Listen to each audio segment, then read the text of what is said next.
Hello and welcome to Global South Adda. At Global South Adda, we discuss issues that concern scholarship in and about the Global South. And today we'll discuss the absence of caste in the discipline of international relations. As a discipline, IR has taken several strides in the past 3 decades, from discussions about gender as a spectrum to the racial construction of the world, from textual discourse to visual representations.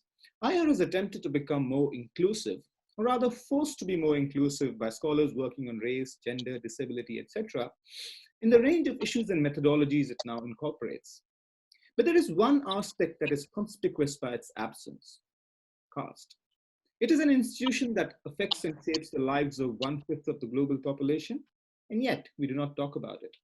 The silence is indeed deafening, but also it is in many ways a forced silence. In South Asia, Dalit and non-savarna intellectuals are silenced through several societal and state-backed pressures. We'll speak about the societal pressures during the course of our discussions, but we must also note the state silencing, intimidation, and incarceration of Dalit intellectuals and Dalit right activists in recent times.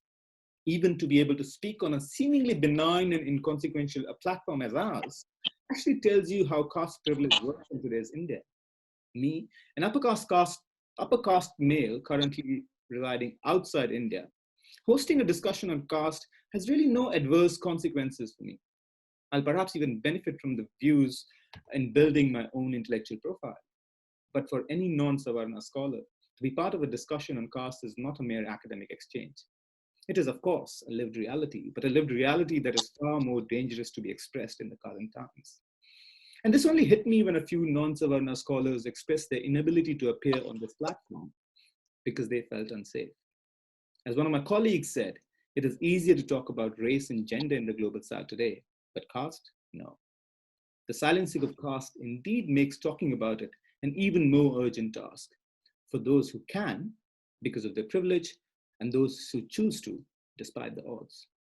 So in today's Global South Adda, we'll try to look into why caste remains a muted issue of IR academia, especially in South Asian IR, and what can we do about it. We have 4 very promising early career scholars who've taken the institution of caste seriously in their thinking and work about international politics. And we have Medha, Kalathmika Natarajan, Pavan Kumar, and Ankit Kawade. Medha teaches IR at Shiv University. Kala teaches at Edinburgh University. Pavan is writing his doctoral thesis at JNU, and Ankit is currently writing his MPhil thesis at JNU.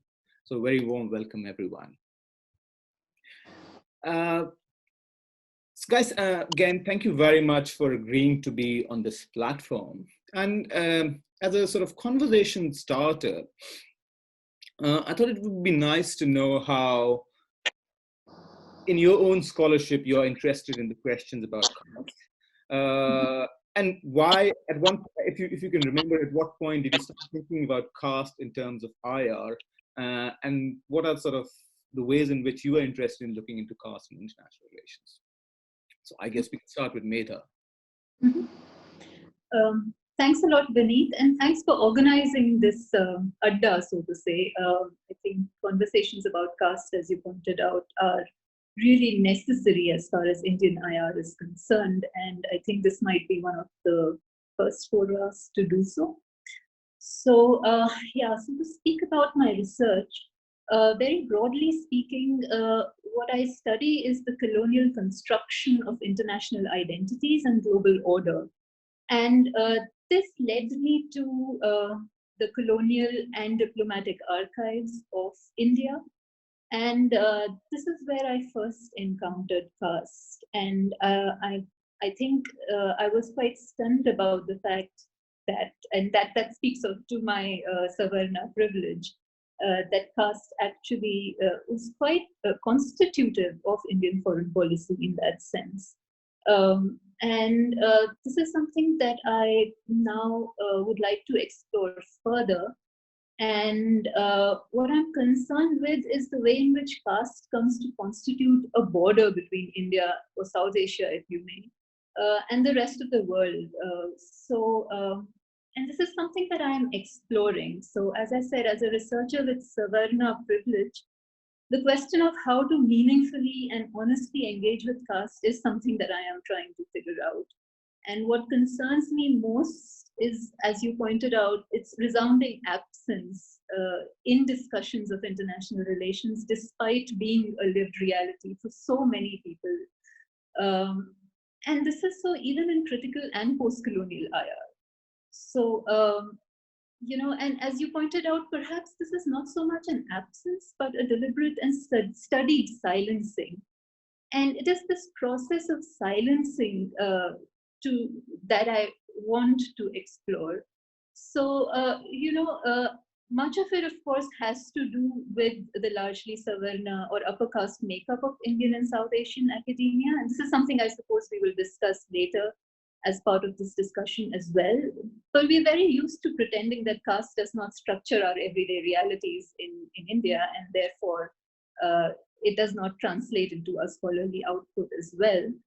But if we look closely, metaphors of caste abound in our everyday language of IR. So very unself-consciously and uncritically, we speak of pariah states, untouchable actors, outcast groups, and so on.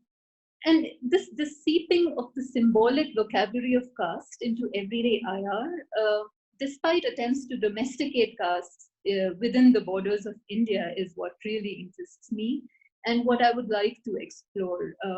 My intuition here is that it's the entanglement of colonial and Brahmanical interests that sort of silences caste, and but the growth of Indian diaspora as well as the colonial encounter has led to the internationalization of the logic of caste, such that it undergirds not just Indian foreign policy, so not just what I encountered in the archive in that sense, but IR as such. And it is for this purpose that together with Kala, I'm developing a project that seeks to uncover the conceptual histories of the term pariah and the way in which it has seeped into international relations discourse, to figure out the ways in which the symbolic vocabularies of caste actually undergird international relations. So that, by the way of introduction. Thanks, Medha. I mean, before I come to Kala, I would like to mention here that Kala and Medha have been interested in organizing, whole research agenda around caste, and they were supposed to organize a panel this year at ISA, which, as we all know, got cancelled. But yeah, over to you, Kala. Thanks, Vineet, for putting this together. It's always, I think, really important for us to talk about how we've been, in some ways at least I feel, complicit in ignoring caste as part of the discourse on IR. And I think, first of all, before we of course talk about how we've ignored caste and how there's this a sort of glaring silence, I think we also need to talk about how Dalit scholars and Bahujan scholars have been talking about this. So we're not bringing anything radically new to the table in terms of discussing how caste matters in understanding the foreign realm. The scholarship of Suraj Yengde, who speaks about Ambedkar's views on foreign policy, for example, or even the work of historians like Chinaya Jangam or someone like Guru, I think offers us tremendously important work for IR, for those of us who are interested in diplomatic history. So I think it's important that we sort of understand that this isn't something that people haven't spoken about. And I think it just speaks to our own privilege that we've managed to ignore this for quite so long. So I think my own work on caste, I think, is just beginning to understand how this complicity works, how we've sort of ignored the ways in which caste is foundational to the origins of Indian diplomacy. And that's something that I've been working on for my doctoral work, which was basically an examination, a bottom-up examination of the origins of Indian diplomacy. I did this by examining how Indian ideas of the international realm were itself shaped by the movement of people. And this was, of course, the initial movement of indentured laborers who were understood very much through caste-based and class-based notions of who they were. Now, regardless of the diversity of their actual caste backgrounds, they were understood as belonging to the lowest class and caste backgrounds of India, and therefore constituting a sort of, the racialized term, coolie, carries a huge caste-based sort of knowledge along with it too. So there is this idea that the international realm is shaped by the intersection of caste and class. And this certainly shapes how Indian diplomats view a certain kind of Indian as worth worthy of traveling through the international, and a certain kind of Indian as having just tarnished the image of India in the international realm. And here, of course, one of the things that I've looked at is how the passport regime that India sort of puts in place, which I'm not sure a lot of people know, that for the first 20 years until 1967, passports were not a fundamental right. So it was a discretionary grant that was given by the state to those that they deemed worthy. And this worked pretty much entirely on caste-based notions of who deserved to go abroad as a representative of India. So I think we are fundamentally talking of a constitution of international identity shaped by caste. Who gets to access the international realm? Who gets to migrate? Who gets to be mobile? All of this, I think, is structured by caste. So for me, I think the question is, how do you end up ignoring caste when it is everywhere? So I think it's the other way around. It's not so much, where do we find caste in IR, but how did we end up? And again, of course, like Medha pointed out, and so did you, Vineet, this only speaks to our Savarna privilege, and how much of the work in IR, including the critical and post-colonial scholarship, is only now beginning to talk about how caste also matters. So I think, yeah, that's just to sort of introduce my own work and how this might, fit within our discussion today. Pavan, I guess. Okay. So when I joined the IR in 2011, back some 10 years back, I had, had the luxury, to be taught by Professor Mallavarapu, and had introduced some of the critical reading in my syllabus, the race and IR, gender and IR, and justice in an IR. So at that level, he encouraged young students to read perspective who are not just mainstream. And then I remember also the story is necessary, that how these things are I'm interested in these issues, and how that reflects my choices of doing foreign policy and other things. So when he was there in 2010, 11 to 12, I certainly hope to join CPOD as a PhD student and do a PhD under him. And then suddenly he left in 2012 when I was in my second year. And so, the doing alternative theory is just lost somewhere. But still, I made an attempt, and I don't, like, the host does not remember. Vineet, I think he doesn't remember this. But then, and the year he submitted his PhD, that was the year I was preparing for my MPhil. That was 2013. So he was sitting in the photocopy shop in the basement of SI building. So I went to him and I showed my PhD MPhil synopsis before the interview. So he used to say in a hostel in JNU. So I just told him this. Because I prepared my my MPhil on perspective, Indian IR and perspective from South. That was my synopsis for MPhil entrance for interview. And then he suggested some of the things, and then I prepared. So I made some, and then I got the admission. And then there was, because Professor Mallavarapu was not there, and so no one was left to train us in those critical thinking, more scholars in the mainstream. And so the journey has been for last some years, very mainstream journey, working on foreign policy and realism. And now after doing an MPhil on Machiavelli, I'm more comfortable doing mainstream. But as Vineet has been doing this critical research, history and other aspects, okay, their works I've been following, and others. So this incident in 2016, I think, when Rohit Vemula, was forced to commit suicide, and that forced me to reflect more on higher education system, and who are the people who are there at the helm of affairs, and who are the students who are coming to the universities, and how that is impacting the discipline itself. So that was in 2006. The first time I started thinking about the IR and caste.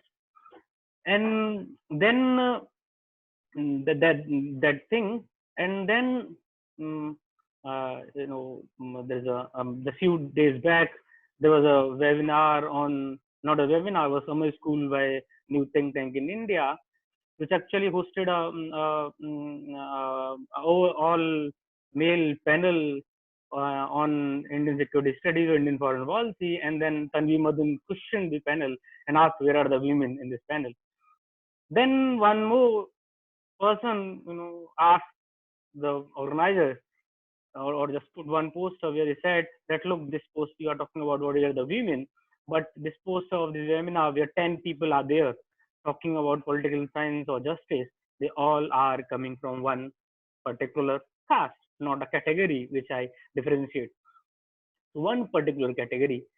So then, that's what have ignited thoughts in my mind, that there is something, because this is coming from Ian Tickner's starting point, that why this question is at the first place, that why most of the voices I hear are coming from one particular section. For Tickner, it was all male.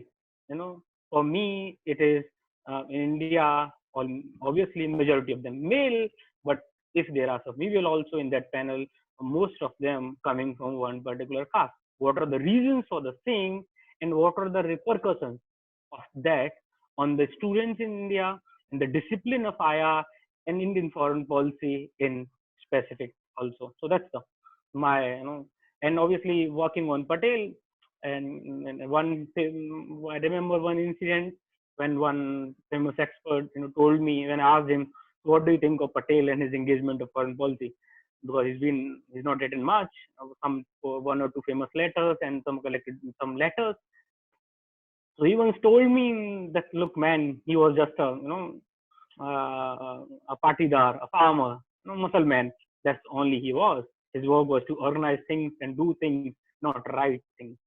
So the question is, who is at the helm of where in manufacturing the knowledge, and who decides the fate of the knowledge and other things in an education system and the IR discipline also. So that's what my interest has been. Thank you, Pavan. Ankit.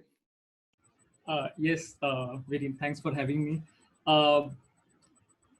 So as you mentioned before, my MPhil is strictly speaking falls under the theme of political thought, where I'm trying to study the reception of the laws of Manu, or the Manusmriti, within the works of B.R. Ambedkar and Friedrich Nietzsche.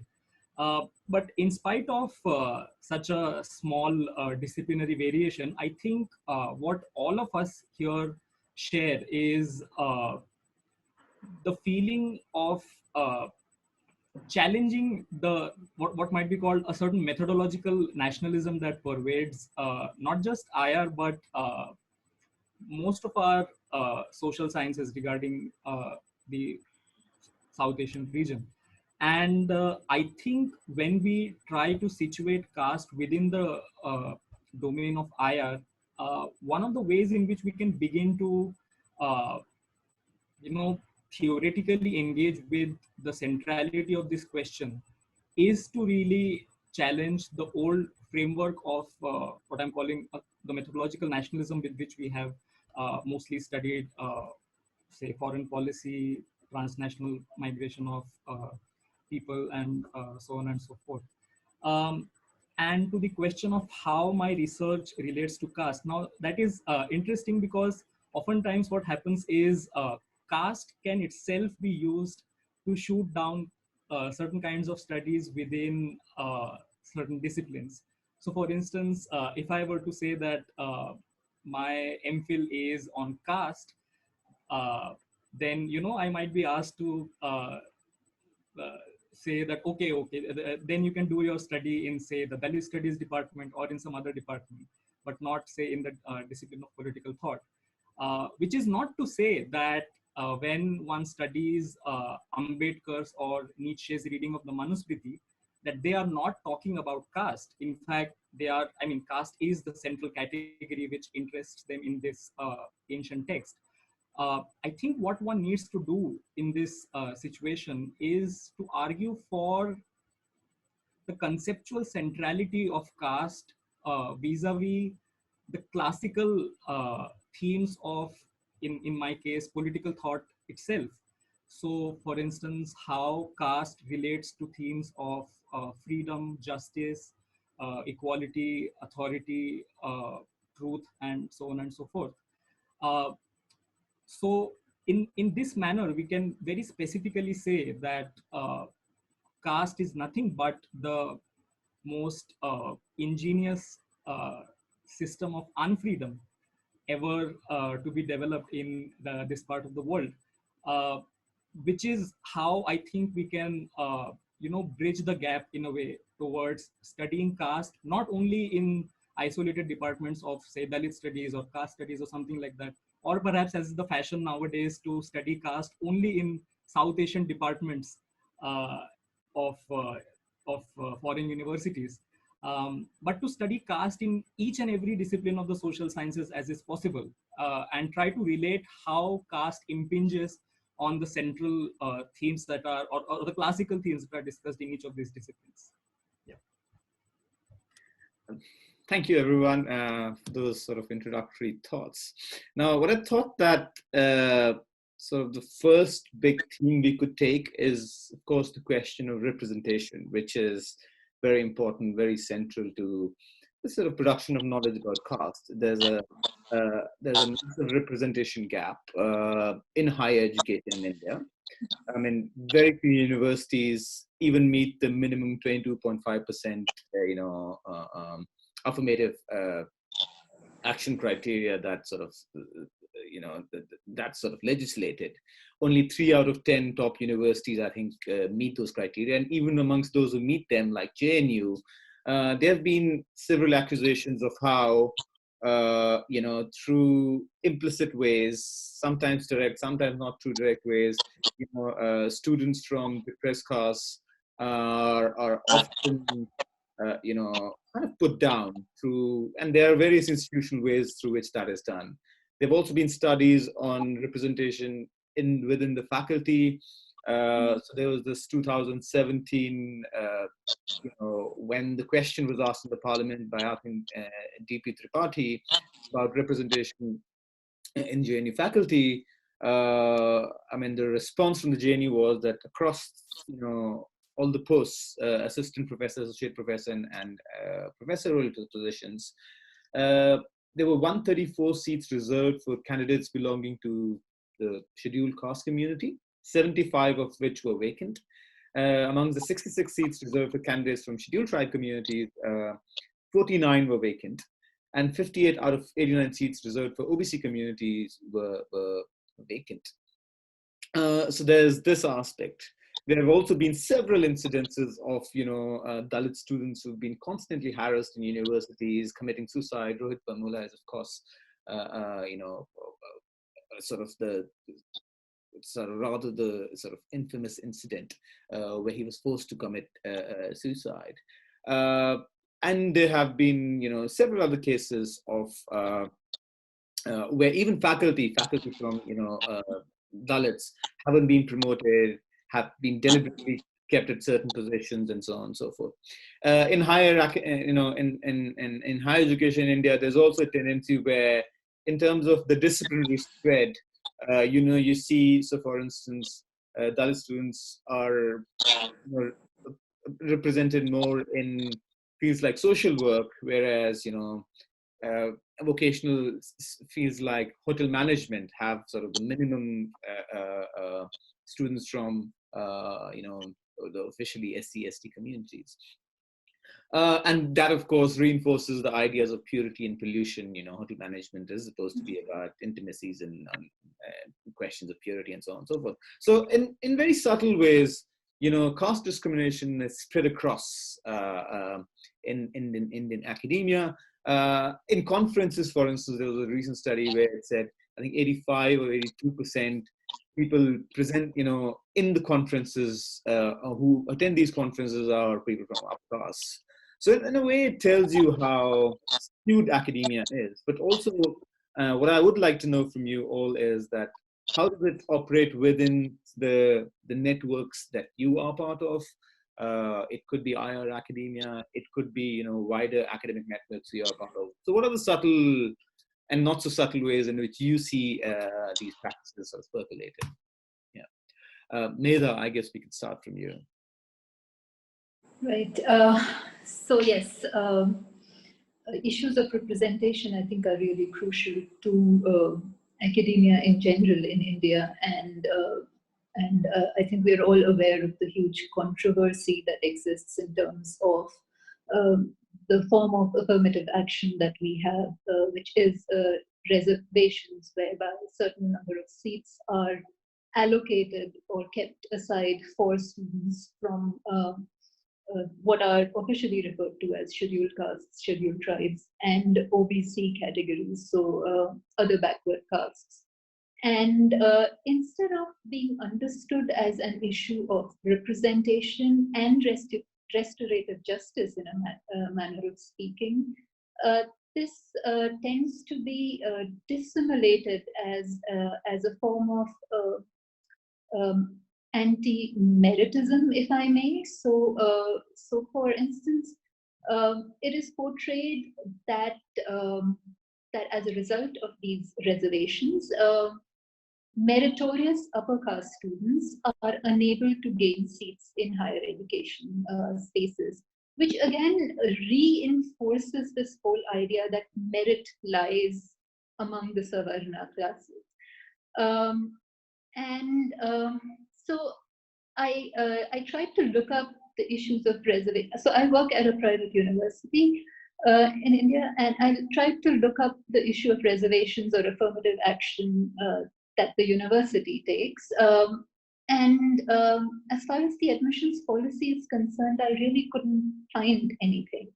Nor could I find any information about the composition of the student body or even the faculty body. And this is in itself problematic, of course. At the same time, if I may, I would like to add that the university is still not as elite a place as private universities in India tend to be. And this is because it is funded by a foundation, and almost all students are on some kind of scholarship. So, and there are students who also come from the set of schools called the Vidya Gyan schools, which the foundation runs, which is specifically aimed at the underprivileged in rural areas in India. So, not that this absolves the university from its responsibility to directly address caste inequity, but it does make for a more diverse student body. And certainly I've noticed the value of this diversity in class discussions. Now that said, and we've discussed a lot of critical issues in class, but I've noticed that the topic of caste certainly remains the most controversial, the most acrimonious and divisive issue when brought up in discussions. And this speaks to the broader silencing and stigmatizing of caste in our society. The problem, I think, as you pointed out, Vineet, and Ankit alluded to this as well in his introductory remarks, especially true for international relations. Indian IR in particular constitutes itself as this elite domain. It sort of bounds itself away from society in general, so to say. And most interlocutors of Indian foreign policy tend to be Savarna, and this is true of academia, but also the practitioners, the diplomats. As I think most of us are aware, we are very good at dissimulating the presence of caste in Indian society, even as it pervades almost every aspect of our lives. We're good at pretending that it belongs to a distant past or it belongs elsewhere in the rural hinterlands, but not in cities. It certainly doesn't confront us in the realm of education, in higher education in universities. And of course, we bring the sensibility then to our analyses and our research. So really, in this sense, I think there is all the more reason to engage interdisciplinarily And particularly with the works and writings of Dalit studies scholars, if we really do need to address this issue of caste within IR and also address issues of representation at the same time. Kala? I want to talk about what I'm more familiar with, which is sort of South Asian academia in Britain or in the West in general, where I think there are a couple of problems here, because one, in the UK, we have this sort of BAME category, so Black, Asian, minority, ethnic communities, and there's a lot of talk, especially now, about the kind of underrepresentation of staff of color, of academics from sort of non-white backgrounds, so to speak. But I think within this discussion, what is sort of missed out is the fact that South Asians carry a lot of privilege that is in many ways setting them apart from the other marginalized communities referred to within this sort of broad rubric. So if you look at this, some statistics, for example, here in the UK in 2017 to 18, they found that 10% of all professors were BAME. But if you sort of split that down and try to find out how many were South Asian and how many were from other communities, they found that it was only 0.6% of professors who were Black. So we are talking about a sort of hierarchy within a hierarchy and a sort of privilege within that privilege. And here it becomes especially problematic when such a sort of South Asian scholarship refers to itself or seems to speak for the marginalized while not recognizing its own privilege or the fact that a large percentage of South Asian academics in the West are savarna. This is something that rarely gets discussed within our academic circles. So it becomes a bit of a hypocritical position where you position yourself as, you know, scholars of color who are speaking for post-colonial and sort of decolonial knowledge, but aren't sufficiently confronting themselves about their own privilege and how, you know, the call for decolonizing academia would be meaningless if you don't understand your own caste-based privileges. So I think there's a bit of a sort of internal hierarchy that we need to discuss and we need to confront. This obviously spells into the way in which we understand research. And, you know, the pretension that South Asian academia in Britain, for example, is casteless lends itself to work on what we do, sort of diplomatic history or IR, which also tends to view it from a similar lens. And this is also part of the other problem where, you know, there's this methodological problem where we regard a distinct difference between the so-called domestic realm and the foreign realm, where apparently they aren't, you know, interconnected. This obviously leads to a perspective where caste is seen as belonging at home in the domestic and seemingly sort of protected from ever getting out, while the domestic realm is where, you know, you discuss caste, whereas, or even if you have to, but the foreign is seemingly distant from all of this. As a result, this even feeds the way in which certain disciplines are seen as more prone to researching and understanding caste as opposed to certain others. So political science, sociology, anthropology, even history are seen as naturally prone to researching caste, whereas IR, you know, as we've been talking about, is somehow seen as distinct and unique, like Medha pointed out, and having absolutely nothing to do with discussing something like caste. So I think all of these really shape the way in which our research has tended to ignore caste.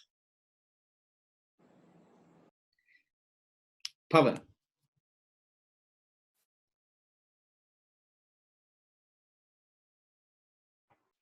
Okay, so because you are talking about representation here, so the first thing, there are some subcategories in the representation part, because you are talking about caste. First point is who is represented and who is not represented. The second point is where they are represented and where they are not represented. Third is that why they are not represented and why some are not represented. Why are some are overrepresented. And the last point related to the representation is that how this politics of representation impacts discipline of IR, how it impacts making a foreign policy, and how it impacts general development of society also, you know, as a nation also. I'm speaking more in instrumental terms than you know than global terms, more at local level. So first thing, that who is represented. And who is represented. My understanding of who is represented is actually based on my some almost 10 years of being in IR discipline, teaching for some years, some young students at MA level, remedial classes, and then MPhil level, some students, my friend circle, and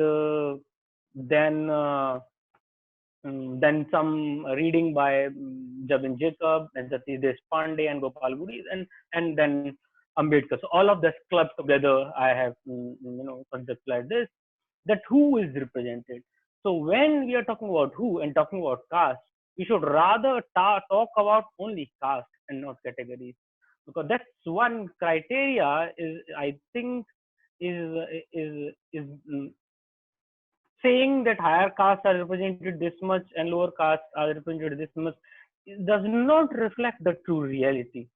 Because when Satish Deshpande written that article in 2006 in EPW, and where he says that 33%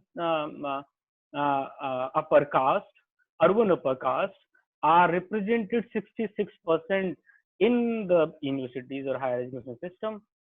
My question is that who are these upper castes? 66%. Are they Brahmin? Are they Thakur? Are they Baniya? Are they Jat? Are they, Patel?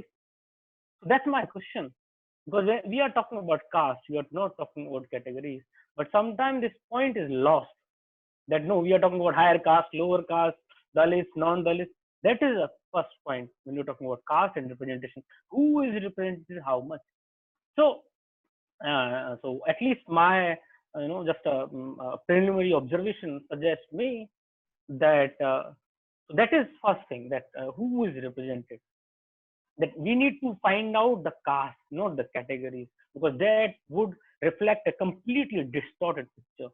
Because most of the people who are represented in your categories are actually coming from one caste.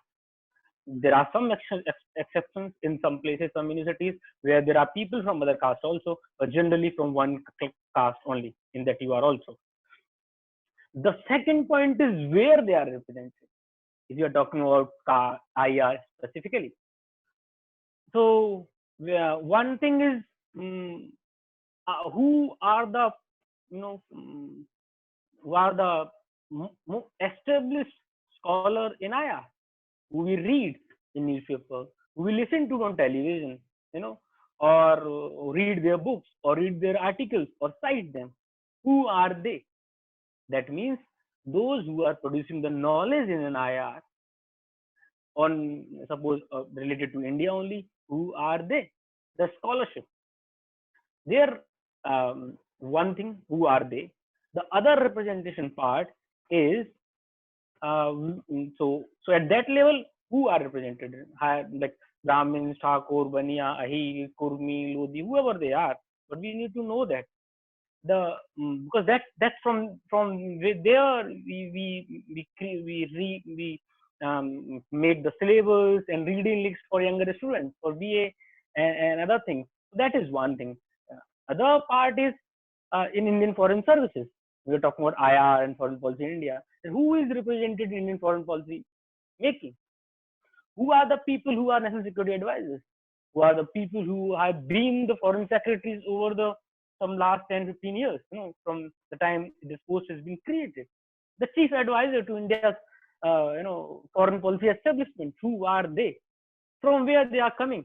Is there some caste link or not? Because if we see that there is a caste link, just simple observation reflects that. And who are the people who are given responsibilities of take care of key states like US and China? Not just the foreign secretary, but the key states. So that level also. And the third level is obviously the more basic level. So that is day-to-day work, like teaching in colleges or normally discussing IR theory, teaching IR theory in colleges, which scholarship does not go at upper strata, which is not discussed by large people, who are not cited largely.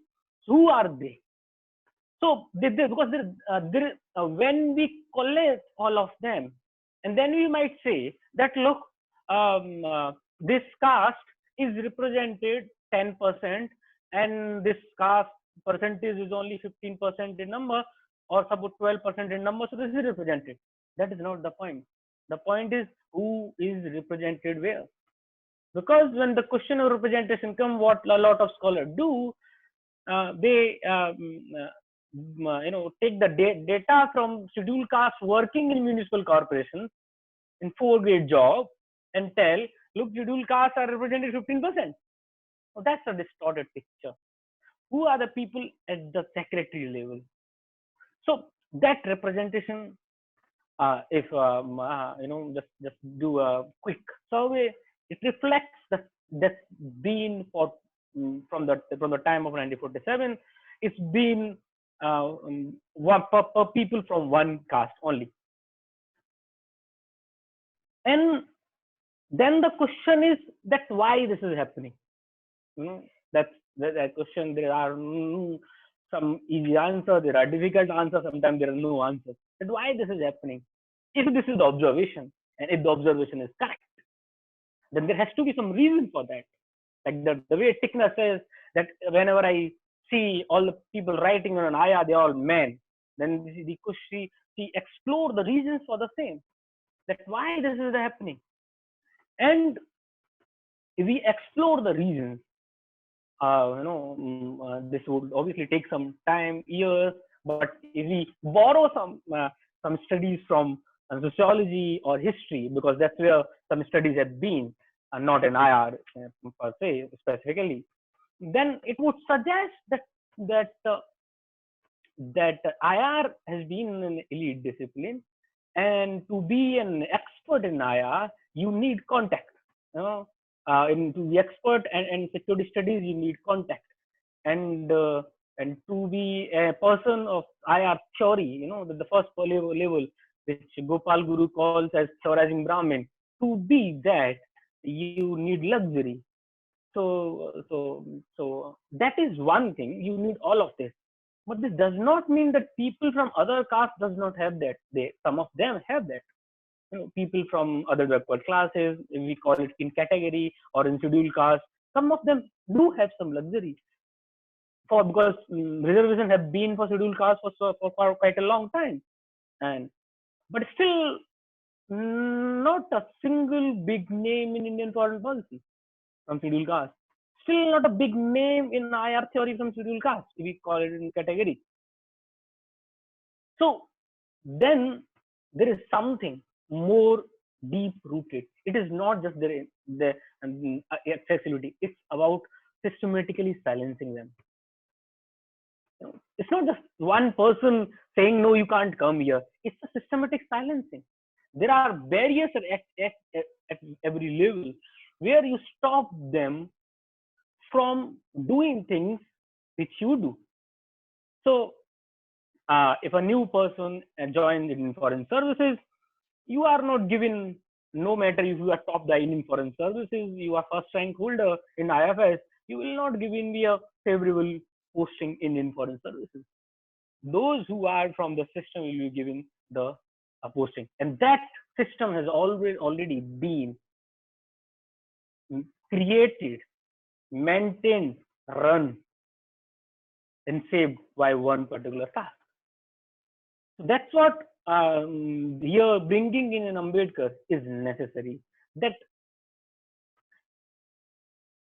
why this is happening, and he says that these people who are behaving this way, those who are stopping the capable from reaching to the top, he's saying they are not just bad people, but they have been taught that way, that they are superior, that they are the ultimate authority to be the interpreter of foreign policy.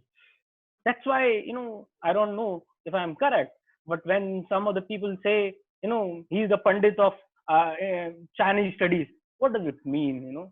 There is a caste connection there.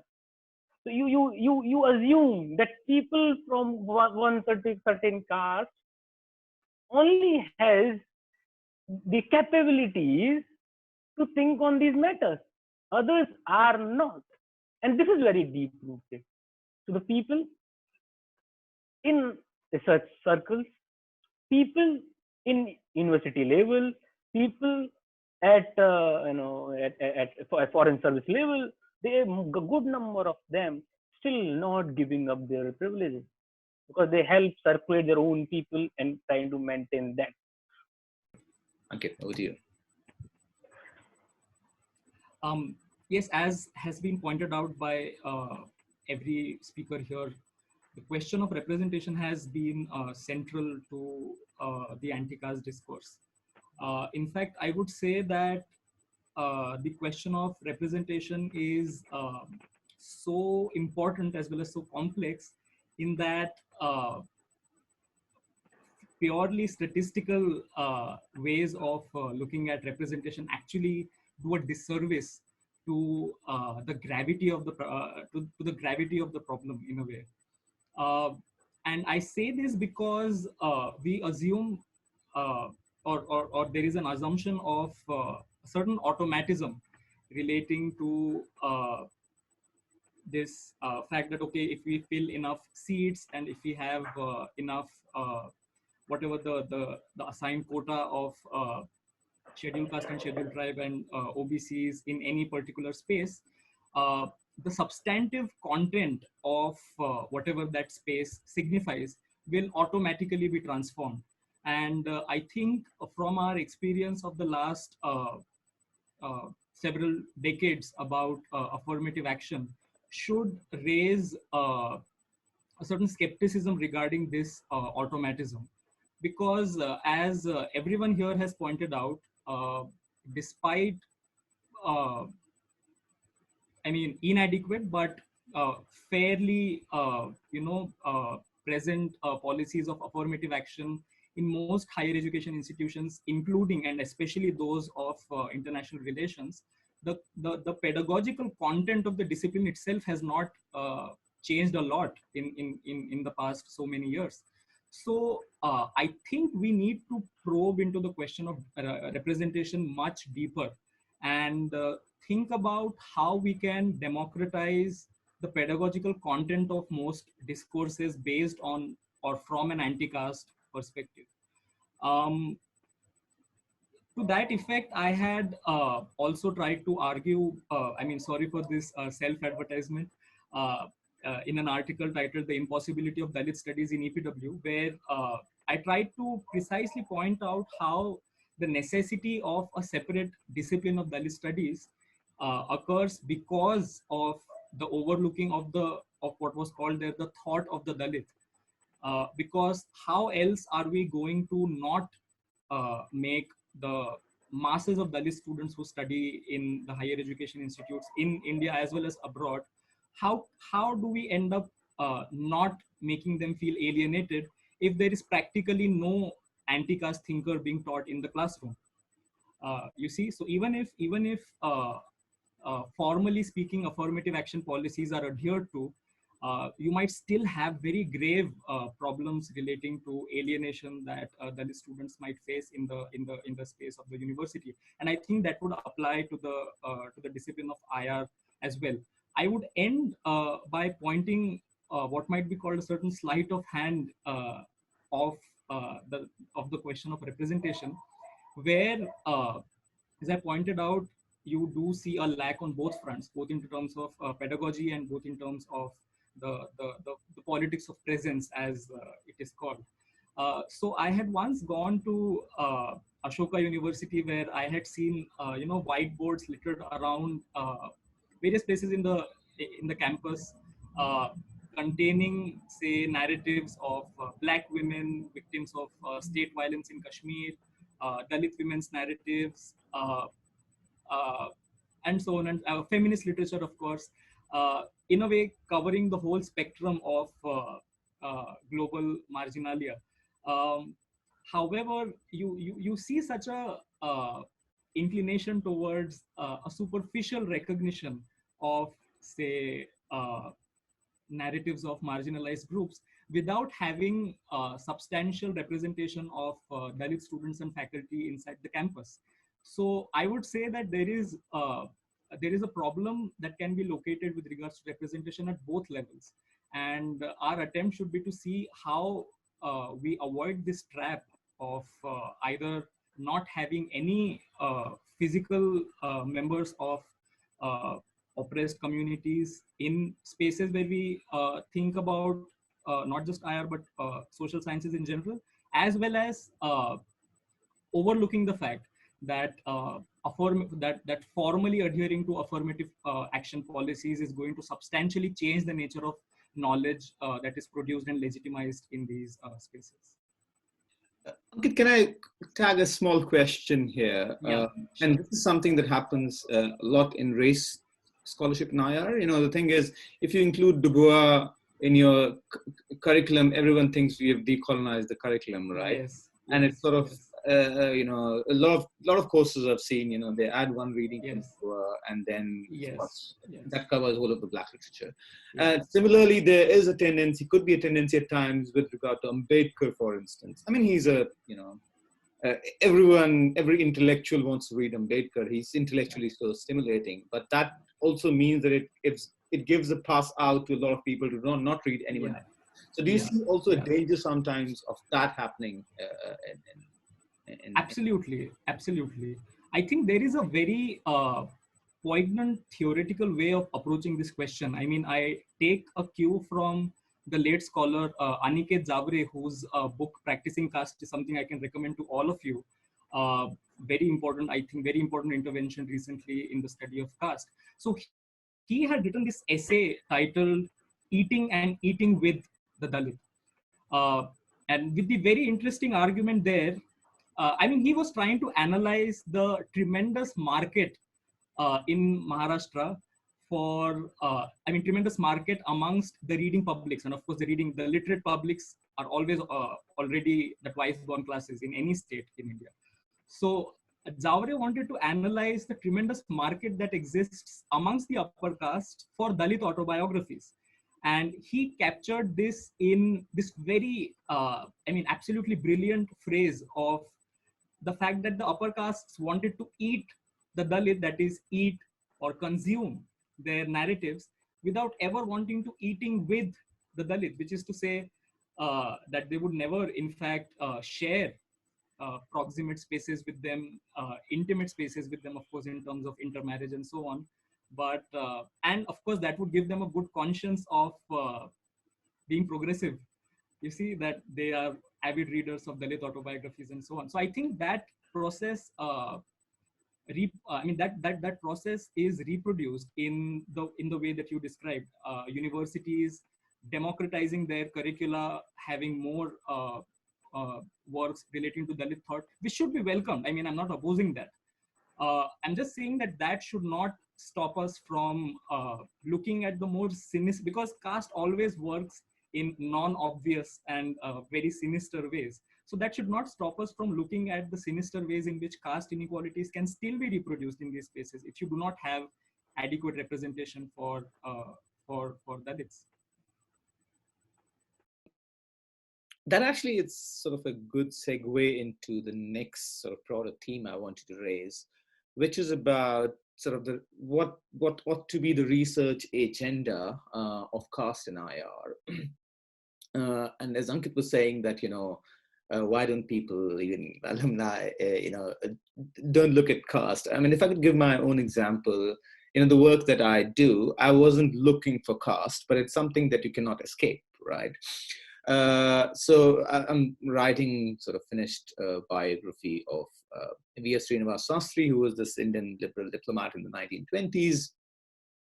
And it's impossible to miss caste because he's an upper caste Brahmin who goes and represents India, but also is able to sort of, transcend the racial lines in some ways because everyone appreciates him as Brahmin and it kind of becomes as whitened. And he's very aware of his privilege, that his privilege allows him visibility, allows him to travel and all of that.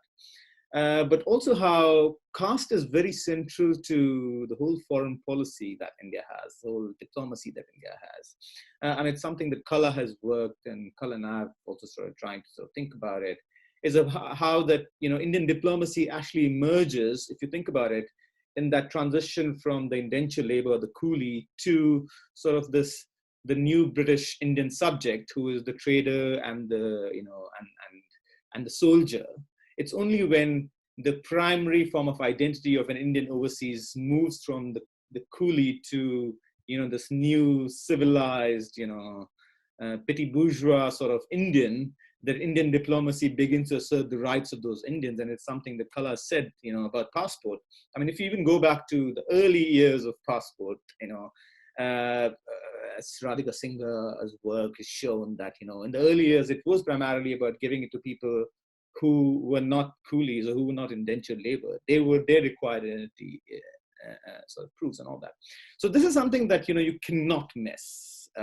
If you are writing about Indian foreign policy, if you're writing about Indian diplomacy, you absolutely cannot miss. What you do see is that, after independence in some ways, while before independence, there is a fair amount of acknowledgement of caste. In fact, whenever caste is actually raised by several people, when Indians are campaigning against racial discrimination, of course, the people like Jan Smuts and others would say, but you have caste.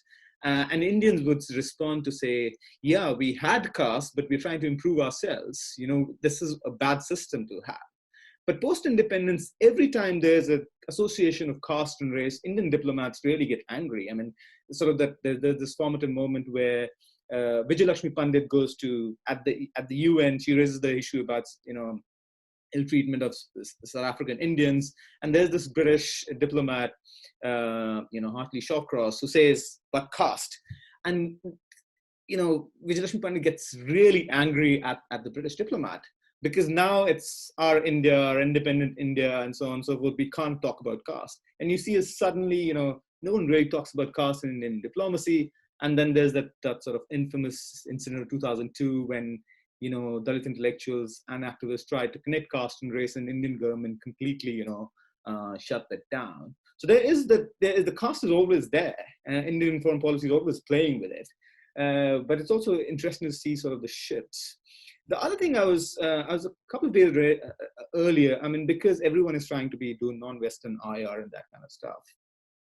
And in India, of course, we love Kautilya. Everyone is trying to sort of resuscitate Kautilya. But somehow no one seems to realize that he was writing for a very casteist society. So I was reading this piece by George Modelsky, who wrote in 1964. And he argues that, the primary aim of Kautilya's statecraft is to ensure the maintenance of caste order. Who are the diplomats in Kautilya's scheme of things? They are the Brahmins. He said only Brahmins could be diplomats. Only Brahmins could be the inscribers of knowledge. The only Brahmins could write knowledge and all of that. So it is primarily meant, even though the king could be a Kshatriya, but it's primarily maintaining sort of the Aryan caste system.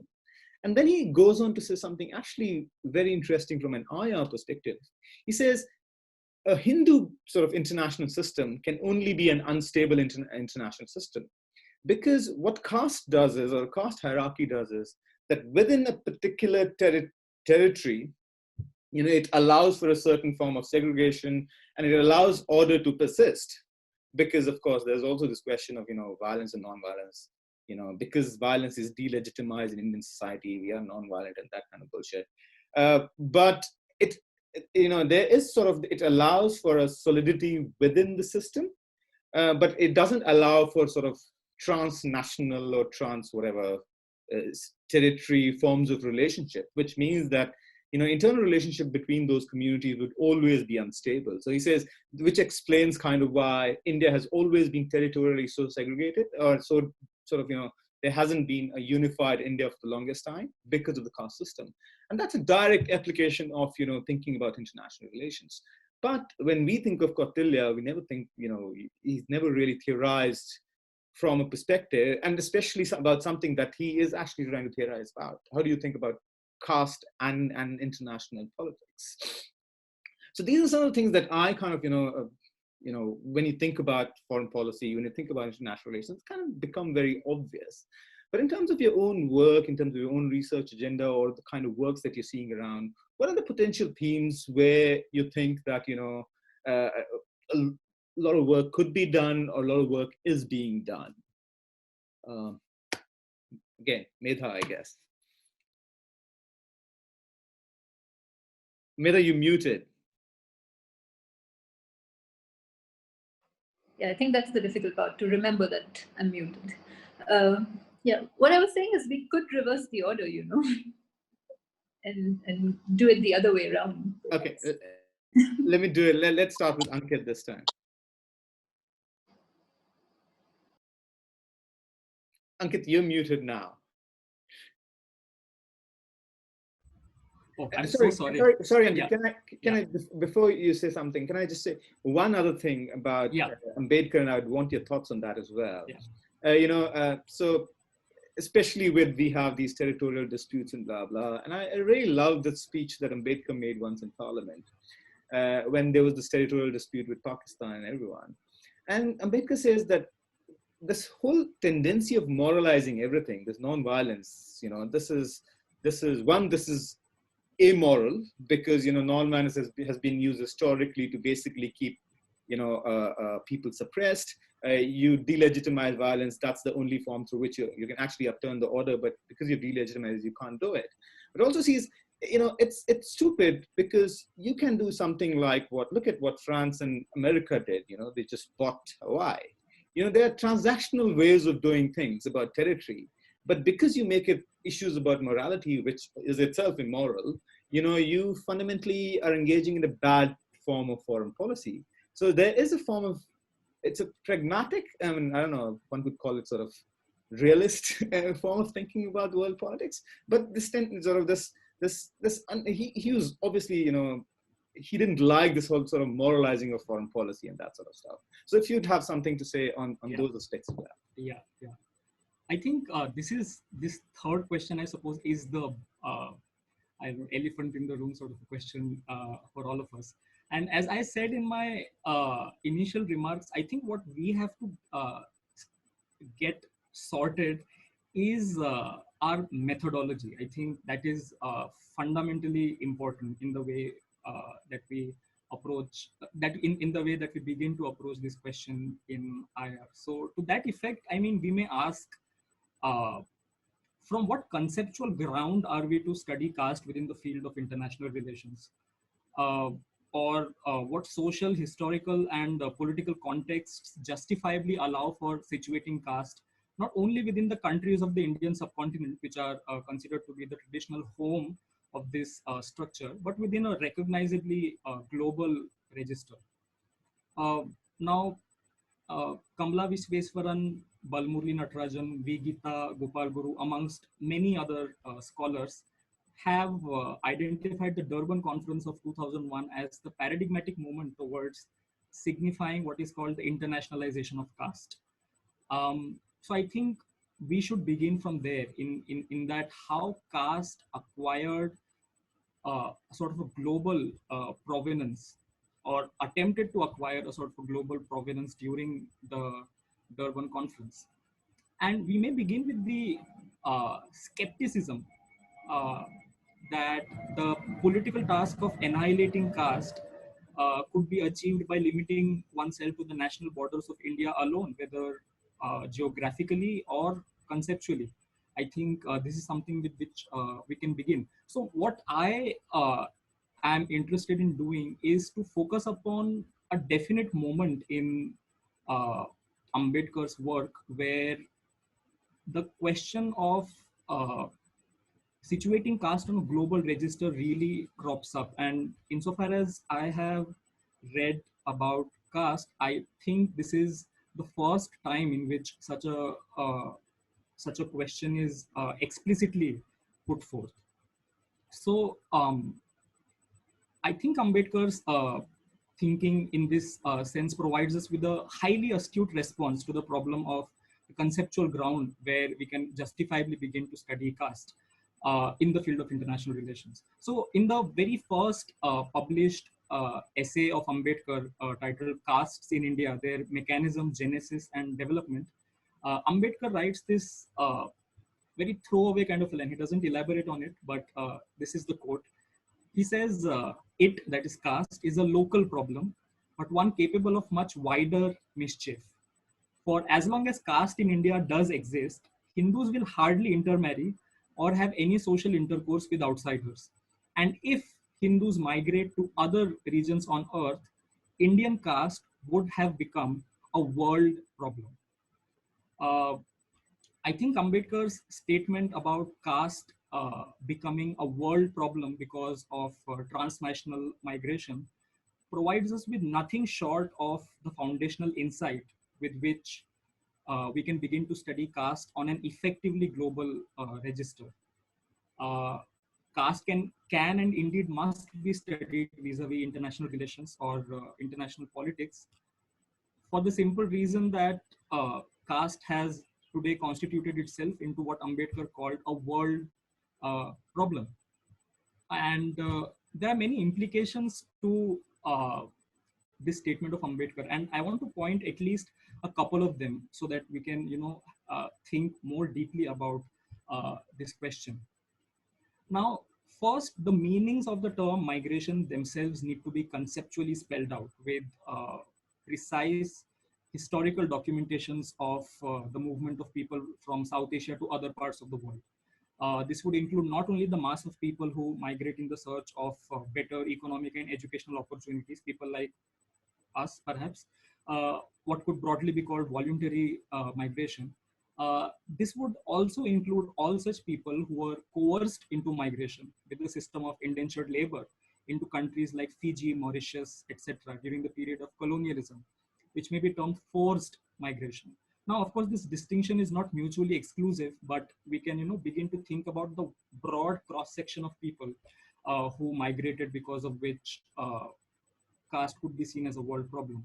Now, of fundamental interest here would be to see how caste relations reproduce themselves in new kinds of spaces, how migrant Hindus innovate and come up with ingeniously new ways of practicing caste that can perhaps reveal to us how relations of caste survive, even if the uh, explicit apparatus of caste is missing from these new kinds of spaces.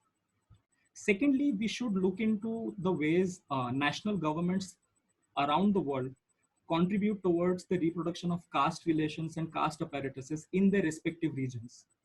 So the claims of the Indian national government, as Vineet mentioned, at least since the Durban conference, has been that caste is merely an internal matter for the Indian nation state. Uh, it is important to highlight how such a claim is perfectly compatible with exacerbating caste as a world problem. The claim of caste being an internal matter of the Indian nation state allows non-South Asian countries around the world to not recognize forms of caste injustices that may occur within their own national jurisdictions.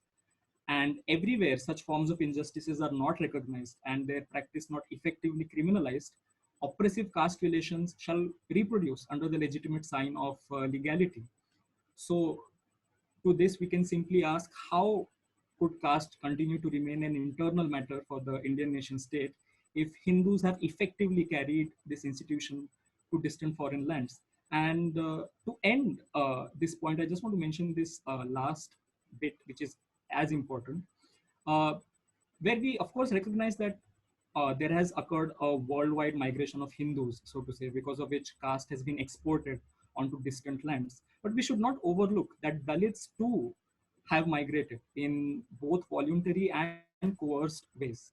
And such a kind of migration has also led to the possibility of there being a political resistance against the reproduction of caste in such regions. Uh, Transnational migration of Dalits implies that any self-avowed attempt of representation by Indians in non-South Asian countries shall have to be internally fraught or divided on caste lines. And any claim to recognize the social, cultural, and political rights of Indians, so-called, in countries where they form a minority, shall have to be complicated by the problem of caste.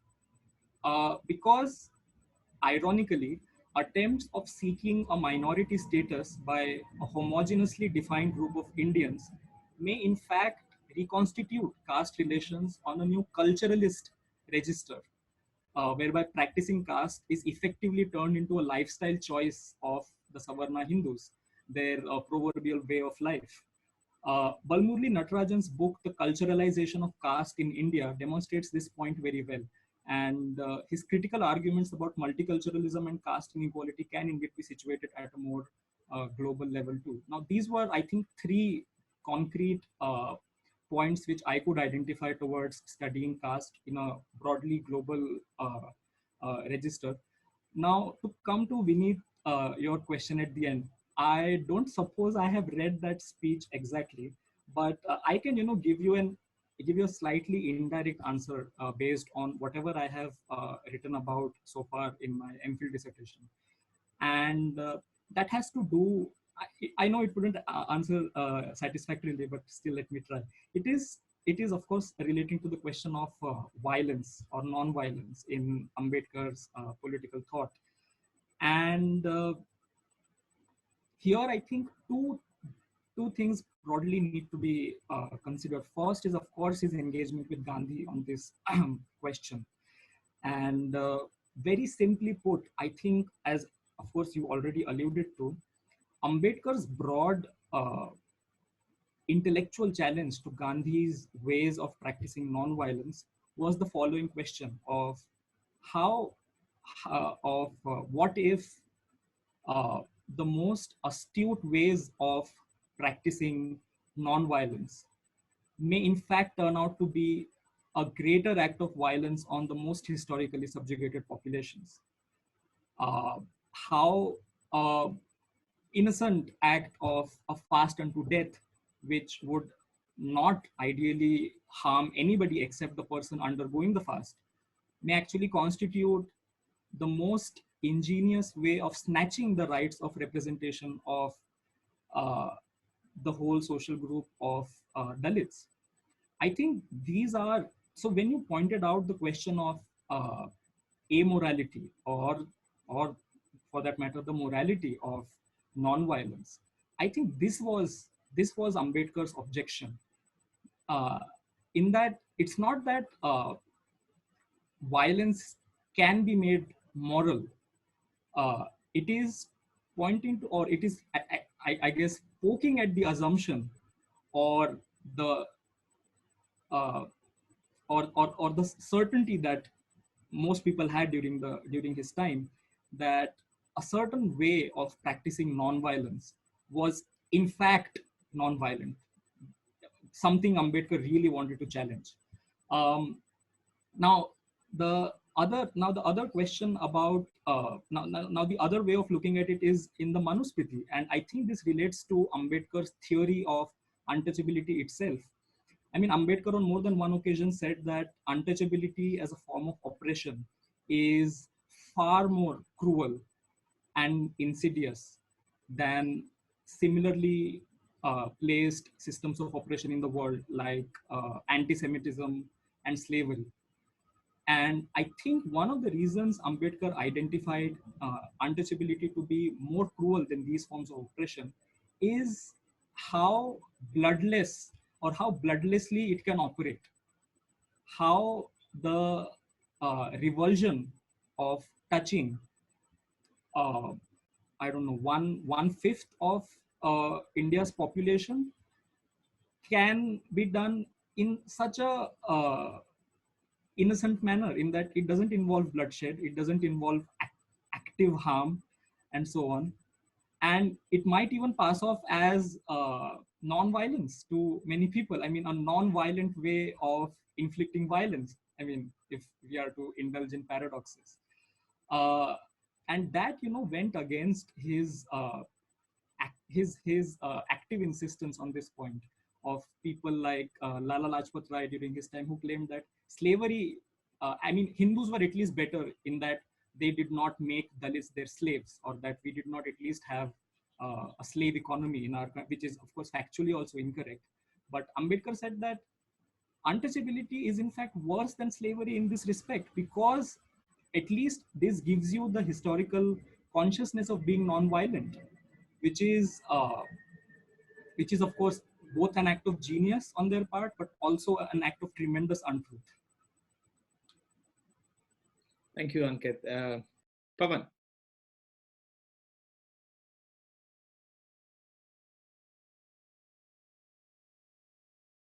Pavan, you have to unmute. Okay, sorry. Uh, Thank you. I'll start from where Ankit left and what you also said. So the uh,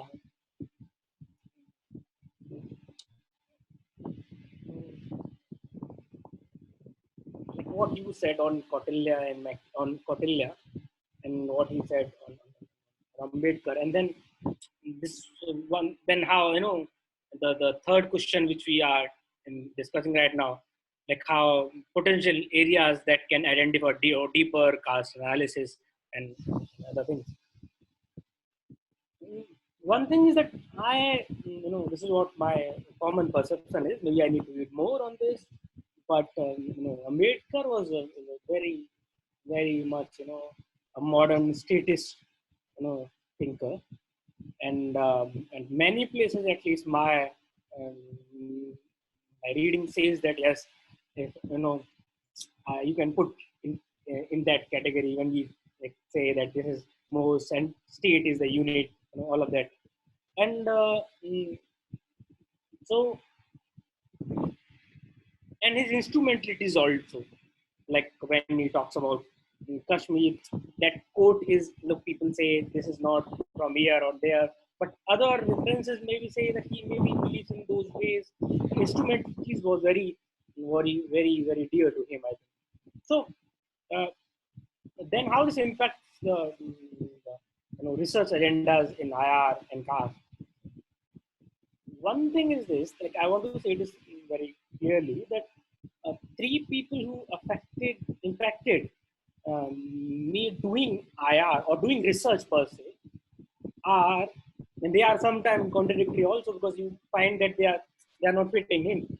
But that's how it is. I find their research, their writing styles very convincing, and that's what it is, mainstream IR or whatever, but that's what it is. So the first person who affected me the most was Machiavelli, strictly speaking. And it's not the Prince, it's the Discourses on Levy. And because the Prince is a letter, Discourses on Levy is a historical analysis. And there are certain issues, but there are certain convincing uh, arguments there. So when you talk about Kautilya, and obviously when a lot of people here in IDS and other places were writing on Kautilya, and we also had a seminar at a center, and they were saying this and that, Kautilya, then I also pointed this out. And I had this note prepared that sometime I'll make this difference clear. That when, like even in the Prince, the last chapter, 26th chapter, when he writes that why he's saying all of this, why he's writing all the 25 chapters, he's saying that I want this country to be strong, and this internal division had to go. All of that. So he's more very instrumental in nature. He's saying the internal division has to go, then only you can thinking of acquiring the other territory. He's imperialist in that way, acquiring more territory. But he, at home, at least domestically speaking, he's more instrumental in that way. But on the other hand, Kautilya, and I've been thinking over this year, I don't know where I'll read that in detail, but I think one of the things that if you start, they have this, degrade gradation at home. What it does, I'm not sure yet, but this is what I think. This impacts your capabilities. So when, and this is also coming. Then my second person who is really, I love his writing style is Ambedkar. So when he write in Analysis of Caste, when he says that caste is anti-national, when he says caste is anti-social.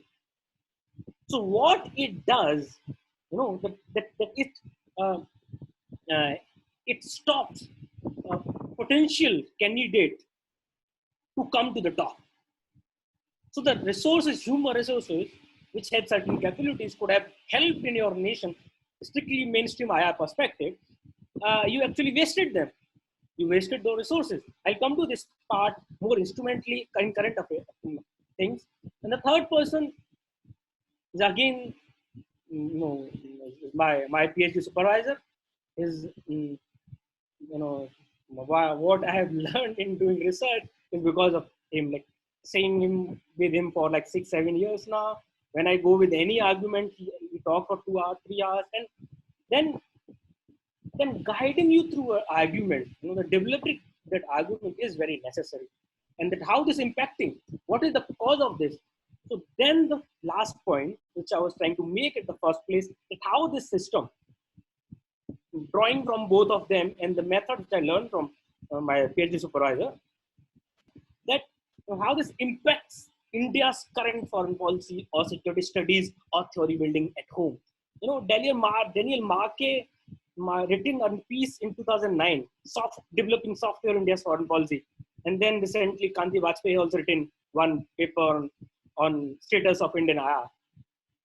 And this, because they've been writing, because when Daniel came here, he was not from India, so I got some contacts and then did some interviews and published that article. And so what I have learned in IR and caste, how that impact the research and agendas of IR is this. So when I was, discussing this with my friends and with the students, young master students and some of the MPhil, is this, that they do not have a hope from the system. They know this at very starting, when they see that one of them, their teacher or whoever, a person who's really good in doing research or whatever, is being denied entries at several levels.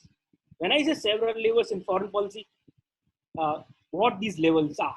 One level, when you're doing a PhD, finish your PhD in India, and you are not lucky enough to, enter in some big spaces somehow, you are not that. So what happens to you?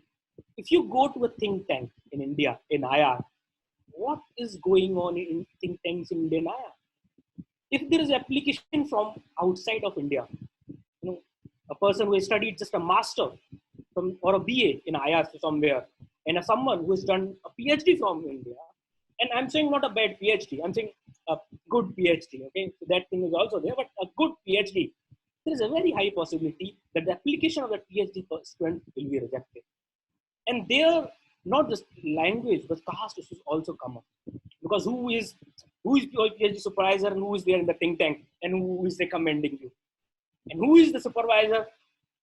And the person is coming from where, which ideology and with particular identity. So that affects at the level of think tanks. So think tanks narrative in Indian foreign policy is limited because of the caste. The other thing, because I divide. Pavan, can I just sort of add to what you were saying? I think, and that goes into the crux of the matter, because for the longest time, research in foreign policy was access-based. If you're a researcher, you need access to people, and if all your diplomats are Brahmins, so only a certain sorts of people with certain sorts of language who get access. I guess a lot of this issue with a lot of people doing diplomatic history and that sort of stuff, some of this stuff is sorted because it's no more relied on the political access, although there's a whole other dimension of, how to get funding to go to archives and all of that. But I think that's a very important point, that because, there is this collusion between, whatever, Tambram foreign policy apparatus and Indian, and it's based largely in the political access. I mean, Shashi Tharoor doing a wonderful PhD at 22, but he got into the prime minister at 19. Yes, I was reading his PhD. That doesn't happen, right? So, but yeah, so that's an important point. But yeah, sorry, go on. Yeah, so that one point is their access to the people who are into security studies. So what I've devised the IR in India into three categories. One is bilateral relation, normal thing. You can done a PhD on Russia, you can write articles and publish and some journals, and then get a job in a college in UP or Bihar or Delhi University where you work 16 hours or 20 hours a day. So you have done IR, but actually you are teaching something else, and then you forget whatever you have learned after some time. And because think tanks, there is no access, even if you want to do that. The second level is security studies.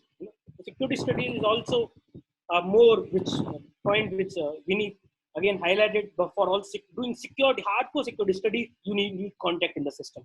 What is going on, what is not going on, information, sources in the media, and that link is again there. If you are daughter or a son of a famous bureaucrat, or a foreign policy officer, IFS officer, or an IS officer, you know what happened like some time back. We all know from where that person came, who his father was. So all of that you can easily fit in that space. But if you are not, then security studies is no, you can't do security studies. And the third point, and that's where I'll again go back to the first point, what Gopal Guru said, that theorizing is primarily has been the work in this country of Brahmins. That's what he said in 2002, I think. And because theorizing involves a lot of luxury. Theorizing involves a lot of time and money and space. And that's where a good number, this is just an observation, from the interaction with the students. So when these students from reserve categories, I'll say SC, ST, OBC, and other also, when they do not have a contact, the first thing in their mind is to get a job. Because a good number of them are first generation scholars. So they are looking just for jobs. They are not looking for scholarship. And I'm saying scholarship, they even don't aspire to be the scholars, because they know the only thing they are hoping is to get a job and then look after 10 people back home. And that thing is very prevalent among highest is, at least if I put government data, says that 95% scheduled caste are landless people, landless workers. If they come here, it's a luxury thing. So they can't, even think of doing research, building theory that would require, because after some 7-8 years, now I can say with some confidence that I know some realism, because I've been doing realism, reading realism. So it takes years, decades to understand theory clearly and then build on that. So the system here in India is not equipped. The college system, 17 hours work a day, is not equipped to help you do the research. And then that fear which I told you, that if you see your seniors being made NFS again, not found suitable again, then you have this feeling that no, there's no hope. And so I think there is a study is needed on this, that how this impacts the choices of young students coming to masters and MPhil and PhDs when they're thinking of applying abroad. Who goes outside of India after doing an MA and MPhil? Who applies for PhD outside and who does not? Why others do not and why others do? And who applies and who gets and who does not get? So what are the factors of applying and what are the factors of not applying? This requires a lot of study from our part. We have not done that. Maybe some more time we need that. So this one aspect I think is very crucial, that mental preparedness. I had and people see, when you have support of a supervisor, I've always got the support of my supervisor. Back, like whatever I say, I go to him, I talk to him 2 hours, 3 hours, 4 hours.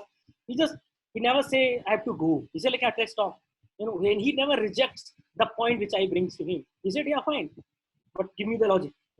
So that tradition is missing maybe in our universities.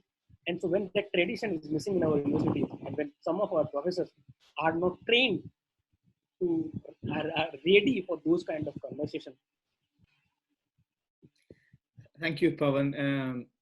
Kala, you fit in right there because you escaped Indian academia to do a PhD on caste and IR. And you're probably one of the very few actually looked at caste within IR. As Pavan said, it's kind of impossible to do it in Indian academia for several sorts of reasons. But from your point of view, what is sort of the research agenda that you see for your own broadening? In terms of, I'm sure you're thinking of broadening your own, research agenda, but also the potential areas that you see that we can talk about. Thanks, Vineet.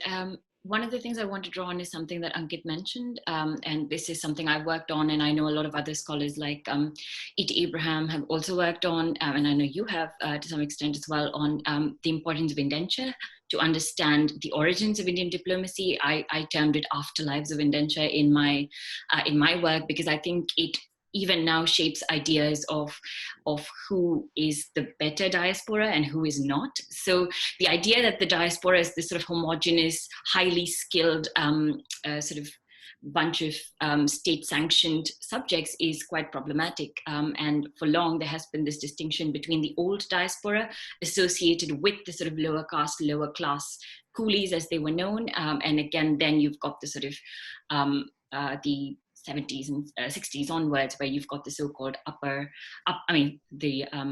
highly skilled so-called workers who go in there, who are again identified very much on the basis of their caste backgrounds. And again, this is where my focus on the passport is I think really useful for me, because one of the things I found is a memoir of this of the first scheduled caste gazetted officer in the passports department, whose name was Ishwar Das Pawar, and he writes about how he was the only person who managed to give passports to those of scheduled caste and scheduled tribe backgrounds, who used to contact him all the time saying, we know everyone else who's able to get a passport to go to the UK, but we're not able to.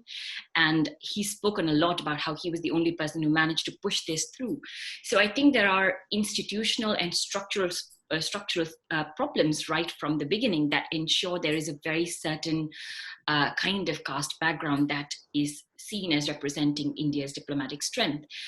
For example, the idea that the best suited cultured diplomat would automatically be an upper caste diplomat is extremely, extremely evident in all of the documents that you would read, but also just if you look at the structure of the Indian diplomatic corps, right? For example, we often joke about the Menons and the Pandits in the corps, but that's actually very revealing of the larger systemic problem. Kate Sullivan, for example, has spoken about how there's a MEA report that came out, which basically surveyed the number of people from different castes who were in the IFS, and they found that until 1961, there were only 2 scheduled caste officials and only 1 scheduled tribe official. So you are talking about really dire numbers. And again, obviously, Ankit has pointed to the problems of relying just on numbers as a way of understanding how representation works. But I think this still gives you an indication of the problems that we are talking about and how massive they were. So we need to understand the repercussions of a largely Savarna, largely Brahmin foreign service, and the notion that they are somehow automatically inherently suited to doing diplomacy and foreign policy precisely because they are Brahmin. And I know, Vineet, this is something you would have come across a lot in Srinivasa Shastri's sort of work, because there is this proximity to whiteness that is seen as being derived from their own identity as Brahmins. And again, you've got this sort of whole Aryan hierarchy ideas going on. But this is also interesting because I think a very productive area of analysis, because this creates solidarities also among those who are resisting them, right? So for example, there's this famous oft-quoted correspondence between Ambedkar and Du Bois, and there are lots of such solidarities that African Americans and Dalits have tried to bring together precisely to tackle the same problem of Brahminical and white hegemony, which often, talk to each other and are very much in sync with each other. So I think these structures of solidarity and these structures of sort of coercion are important for us to unpack. And I know a lot of historians who are Nico Slate, for example, talks about sort of colored cosmopolitanism and that kind of thing, which I think would be very useful for our analysis as well. And I know that, we speak a lot about the sort of Durban conference as being really important, but as Ankit mentioned, in literally every space where there is a Hindu diaspora, caste is a problem. For example, here in the UK, there was a huge movement to make caste discrimination a legally recognized form of discrimination. And guess what? They couldn't push it through because of the backlash from the Hindu community, which again is so proximate to whiteness in this particular Tory government, as just from looking at the fact that how overrepresented they are within the Tory cabinet. So I think there's all of these various aspects that can be more productively unpacked. Another thing that I also want to talk about is how even constructivist and post-colonial scholars of IR who are equipped with a more critical arsenal have tended to ignore caste in areas where it's very productive to look at. For example, one of the things we look at a lot is Indian exceptionalism, and the idea that India is sort of inherently the leader of the third world, India is sort of inherently morally superior because of non-violence, etc. These are heavily caste-based narratives. The idea of Indian civilization is a caste-based narrative. It is a Brahminical narrative. And this is something that scholars like M.S.S. Pandian have written about, where he talks about how the identification of Indian with the Brahmin is so evident, and that absolutely filters through how, how we understand the sort of diplomatic apparatuses, really. So I think these are many areas where you can productively look at it. But I think one other aspect that I've personally focused on quite a lot is about the silence aspect, right? Because we talk a lot about how there is a methodological problem in IR, where if you enter the diplomatic archive, if you're lucky, you'll find a couple of documents that sort of more obviously name caste, and therefore you can sort of very usefully kind of interact with them. But how do we understand the sort of centrality of caste when in the archive, you don't have ready sort of useful tools that immediately say, okay, so this is how caste sort of shaped Indian diplomatic history or foreign policy. So I suppose the question is, how do we read the euphemisms and the omnipresent vocabularies of caste, which are everywhere? And for this, one thing I found, and I know a lot of you would have also sort of thought of this, is to look at memoirs of diplomats, where caste is literally everywhere. And they speak about this just in terms of their own privilege, their own interaction with other Indians as High Commission officials, for example. And this is something that I've sort of looked at, where when you've got this wave of so-called low-skilled laborers coming to Britain in the 50s, the Indian High Commission actually appoints welfare officers who are supposed to talk with them and tell them how to live, because these workers are seen as undesirable, they are seen as dirty, they are seen as non-hygienic and potentially embarrassing for the Indian nation state, especially in their inability to deal with white people.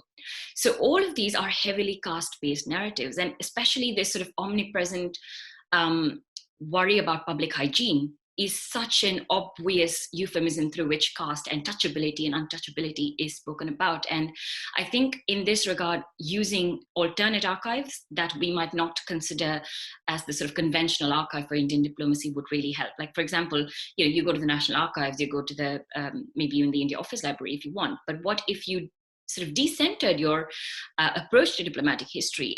One of the things I found useful was to go into the Wellcome Library of Medical History. And there I found really fascinating documents where Indian diplomats have no problem with these lower class, lower caste, unskilled Indians being tested, being sort of picked for fertility testing.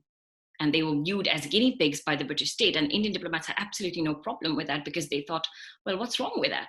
Because they are lower caste after all, they are low class after all. So all of this really, I think, if you decenter the way in which we understand diplomatic history and move away from this sort of constant obsession with, strategic apparatuses, grand strategy, and all of these terms, which are useful and interesting, but they don't really help us understand how caste is imbued in every aspect of how Indian diplomats function. So I think that would be one of the ways in which I think it's important to proceed further. Medha?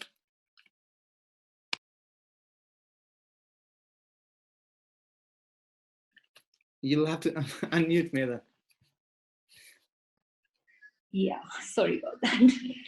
So yeah, a lot of ground has already been covered in terms of what the research agenda for caste and IR can be. And I think Kala has pointed to a very important aspect of towards which research on caste and IR, and especially caste and Indian IR, can turn to, and that is histories of indentured labor, Indian immigration, diaspora studies, and it also points to this value of historical and archival work to the studies of Indian IR, and in bringing out the imbrication of caste with Indian diplomacy.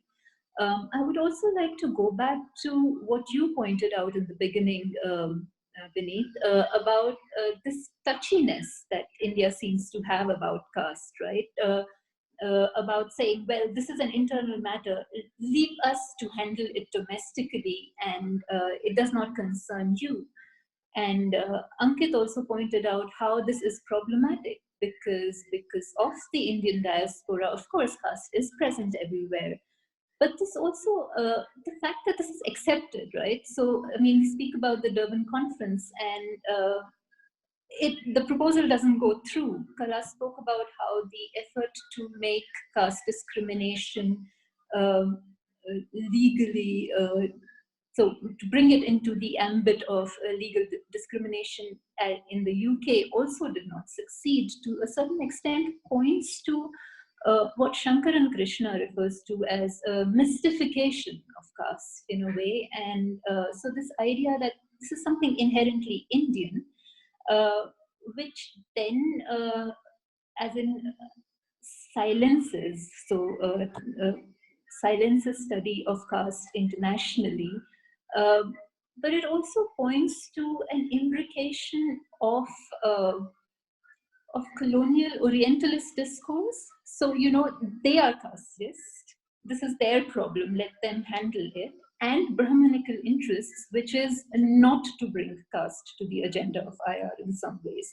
So I think this is this implication is something that we can very productively unpack, especially in IR, because this is really very different from, say, the writings of Dalit scholars and critical caste scholars, going way back to, say, Jyoti Rao Phule and Ambedkar, who have constantly drawn comparison in terms of caste and other embodied forms of discrimination, such as race.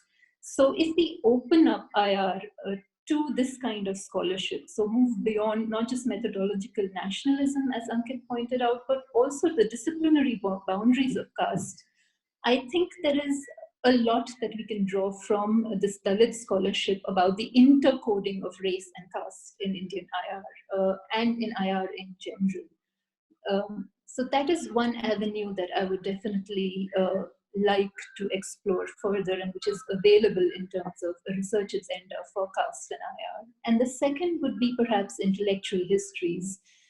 You spoke about Kautilya being so representative of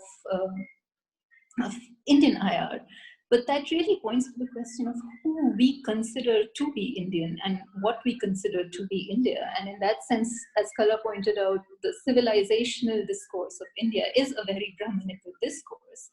And we need to, so even in our search for non-westernizing IR or IR from the global south, we really need to disaggregate who comes to represent these other IRs in that sense, and ways about thinking. And in this sense, I think Ankit's work, where he's productively comparing Nietzsche and Ambedkar's thought through intellectual history, is another way forward. In a similar manner, we can take conceptual histories. So I think there are a lot of avenues definitely available.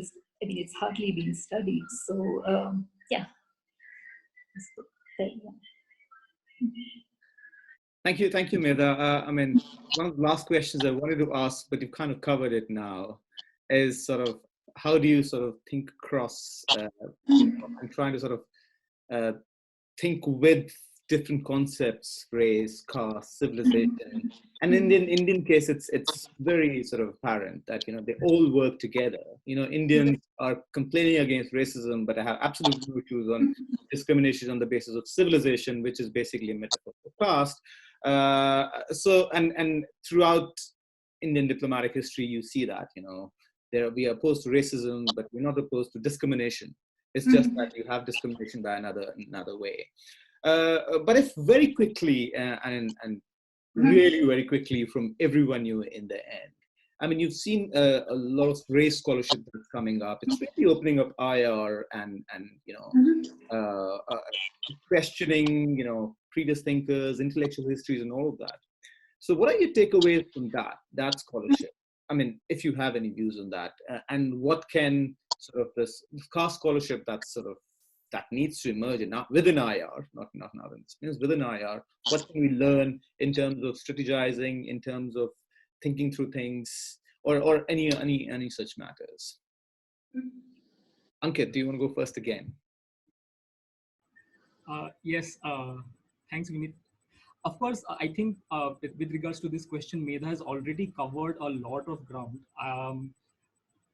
So to the question, what can we learn from the scholarship on race? I would, just continue with the theme of migration, transnational migration of Dalits, which would also, of course, imply not only the physical movement of people across borders, but also the cross-border traffic in ideas, so to say.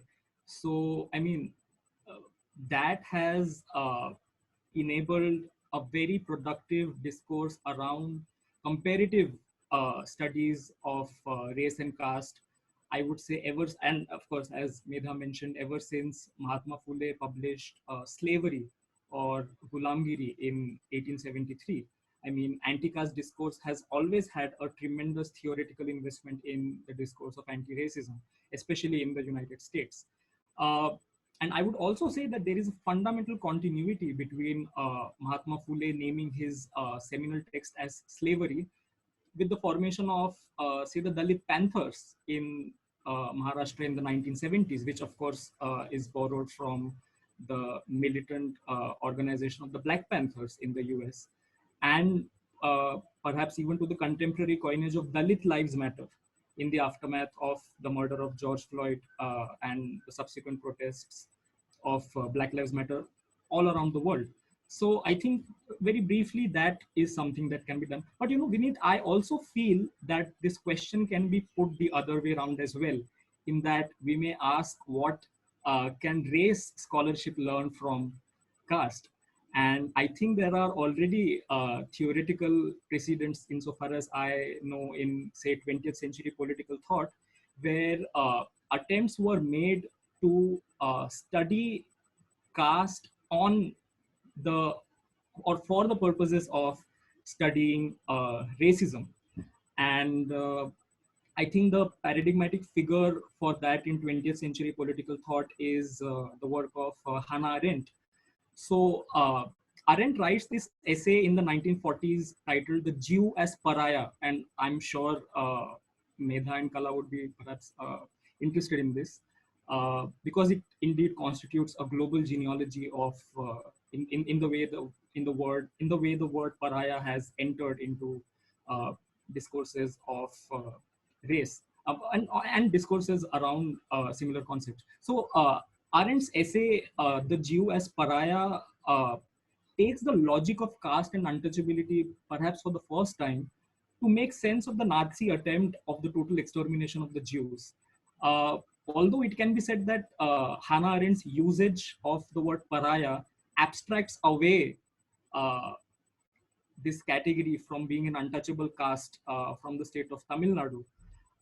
But she also does something very, very interesting for at least our purposes, because she says in the article that she wants to study the pariah conceptually as a human type. Human type are her words.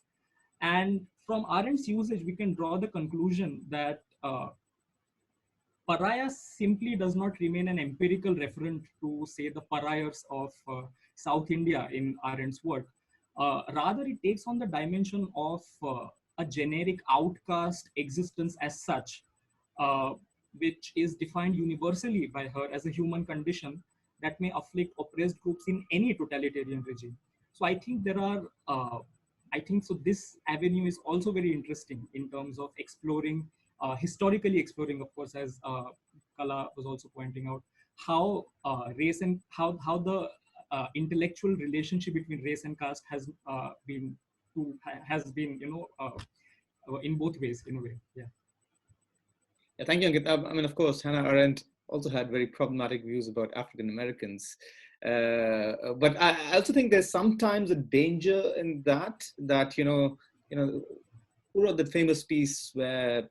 Little Rock, Reflections on Little Rock. No, yeah, that famous piece where, Hitler is a Jew kind of thing. Okay. because I everyone don't is sort know of, that in some ways, an exile from self. Everyone Okay, is sort of a okay, pariah there for everyone. So there can be a bit of danger. Yeah, But I absolutely get absolutely agree with the view that race scholarship also needs to learn from Dalit scholarship. Though the way that I thought about it was specifically in IR, because in IR there is absolutely no scholarship on caste. That's why. But anyways, Pavan, sorry, very quickly.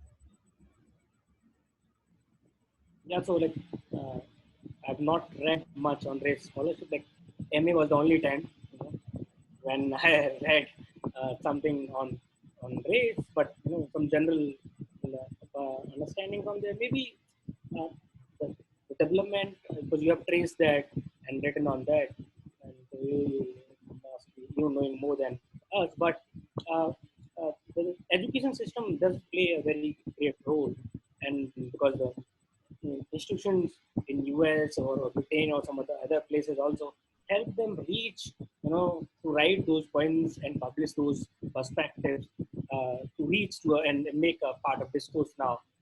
This is lacking massively on our part. And when I say this, so this is what my firm belief is.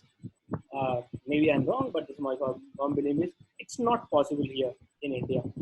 Uh, Only possible if you leave this country or go to some other safe place, or and that also demand people coming from different categories, perspective from those people also to come from there, how they went through different stages. That also needed. I'm not saying that's the only criteria, but that's also needed. And so that means people coming from different categories, from this country, leave this country, go to other universities, spend some time in luxury, know people who have worked on those areas, race, gender, and then do that. And because why I say this is I'm saying this much more conviction, and I'm pessimist in that way. The way Ambedkar also said in the end, these people will not do anything. Why they will not do? Why you will give up? As I believe firmly, I say to my students and everyone, people do not give up their privileges easily. You are a male, you are a white American or British, you are Brahmin or whatever. You do not give up your privileges that easily. And what I've seen here, people speaking on post-colonial IR or perspective from South or alternative history, sociological theory, so many things, and we may speaking on gender equality. But what happens when the question of caste comes, suddenly they are silent. They say, no, there's no such thing. I know I have so many friends. So when I talk to them, yeah, gender equality is necessary. I say, yes, that's the part. But they said, no, these people from scheduled caste getting reservation is strong. So maybe reservation is not the point. Point is the caste. That I don't want to even discuss that. The final point is this: until and unless scholars, because these are sensitive issues, here realize this, that the emancipation of women and the emancipation of from the brutalities of caste are interlinked. They are not different issues. If you have a casteist hierarchical Brahminical society, and if you think as a woman that you can gain equal right, it's not possible. Same applies to the caste. If you have no gender equality and if you are thinking of a society without caste, no, that is not possible. Both the issues in our country, because both the things here are associated with something which is very crucial, that is religion. Religious sanctity. So when Ambedkar writes that when he says that I don't blame the Brahmins, he says I don't blame the Thakur, I don't blame the Banyas. He says no, they are not to blame. They have not done anything wrong. They are not bad people. What is bad? Because religion is asking them to follow that. And how many of us, here and outside, will revolt against that? Because revolting demands cost. If you revolt against the system, if you go and simply marry outside of a caste, you will be outcasted. No matter which caste you are a Baniya, and if you marry a Ahir, your family will outcast you. Every caste, Brahmin, Thakur, marriage. So that cost, who is ready to pay that cost? If we are not ready to pay those costs, scholarship on this issue, I'm pessimistic. That's my final word. Yeah, I mean, I think, Pavan, that point also resonates on the race question. I mean, it's very easy to be woke nowadays on the race issue. Everyone is reflecting, even in Europe, about how to, sort of look at the structures of inequality of race, but nobody's ready to give up the privilege. It's the same with caste. We might talk about it, we are woke about it, but when it comes to giving up the privilege, that's where, the real change can happen, but that doesn't happen. But thanks you for raising that point.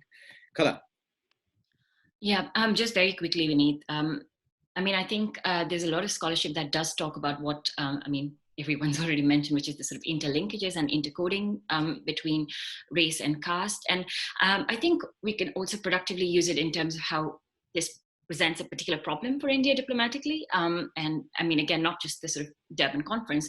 For example, the recent controversial Gandhi Must Fall campaign, which happened in Ghana, and where his statue was removed. And even recently in London, there was sort of spray paint. I'm not sure if it was in London. Even recently, there was something sprayed on his statue, which became a huge issue. So that rhetoric points to the problematic race and caste views that Gandhi had. And the fact that that has long been the critique of African-American scholars as well as, Dalit scholars is something that is very worth looking at right from a diplomatic history perspective. So I think that's something that we can productively look at. Another thing I found very useful is, again, sort of to tease out the sort of civilizational rhetoric and the proximity to Aryanness that caste provides for diplomats.